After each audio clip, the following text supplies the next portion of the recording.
Jadi aku habis cari keycaps puding untuk keyboardku. Karena budget mepet, aku putusin untuk cari yang paling murah dan ketemulah Red Dragon Scarab di harga 150.000. Ada 3 pilihan warna yaitu pink, white, dan black. Dan aku memilih varian white. Untuk boxnya ini berwarna hitam dengan lambang Red Dragon dan tulisan Scarab di depannya. Langsung kita buka aja boxnya. Kita langsung menemukan tray untuk keycapsnya. Keycapsnya ini berjumlah 104 case, jadi support untuk layout ANSI standar dari 60% sampai full size. Kita juga akan mendapatkan key puller plastik standar. Untuk kualitas keycapsnya mirip banget sama keycaps bawaan keyboard. Bahannya ABS dengan double shoot injection. Finishing keycapsnya cukup rapi.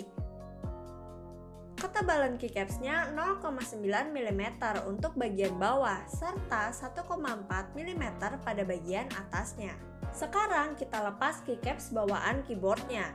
Di sini aku menggunakan keyboard Gamakai K66 karena keyboard ini RGB-nya paling bagus dan terlihat. Ada RGB underglow juga. Cocok banget dipasangin sama keycaps puding.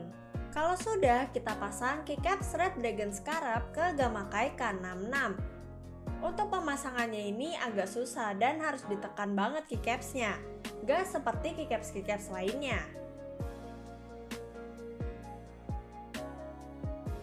Karena hanya terdapat 104 case tanpa bonus case seperti Windows 1U, FN1U, serta Shift 2U, di keyboard Gamakai K66 dengan layout 65% ini harus menggunakan keycaps bawaannya. Sekarang kita koneksikan keyboardnya dengan komputer dan lihat RGB yang dihasilkan.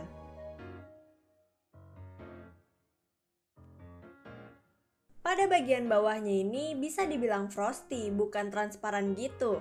Jadi LED-nya nggak benar-benar terang. Kalau dalam keadaan lampu dinyalakan, RGB-nya terlihat samar-samar saja, tapi dalam kondisi low light, LED-nya sangat terang. Profile yang digunakan pada keycapsnya adalah OM Profile, profile yang biasa digunakan pada keycaps bawaan. Keycaps ini cocok banget buat kalian yang pengen keyboard makin RGB tanpa ngeluarin uang banyak.